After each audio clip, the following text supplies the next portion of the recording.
నేను ఎప్పుడూ ఒకదానికి కట్టుబడి ఉన్నాను. సంక్షేమ కార్యక్రమాలకు ఏమాత్రం కొరత లేకుండా పేదవాడిని ఆదుకుంటాను.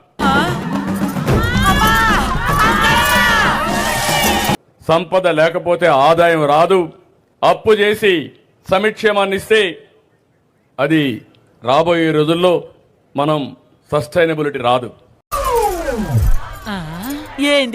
నేను ఆషామాషిగా చెప్పను.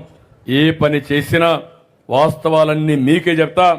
నా వల్ల కాదంటే కాదని చెప్తా. Flash back. ఏ రైతు కూడా రుణాలు కట్టవలసిన అవసరం లేదు. మీ రుణాలు నా భుజస్కంధాలపైన మోసినా సరే మీకు న్యాయం చేపిస్తాను. ఆ రోజు ఏదైతే చెప్పామో వాళ్ళకి ఇవ్వాల్సినటువంటి 1.5 lakh వన్ టైం అన్నారు. వన్ టైం ఇచ్చేసాం. పూర్తిగా చేస్తాను ఎవరు చెప్పారు? నా వల్ల కాదంటే కాదని చెప్తా. అవుతుందంటే ఎంత కష్టమైనా పడి మీ రుణం తీర్చుకుంటానని చెప్పి కూడా నేను మీకు తెలియదు.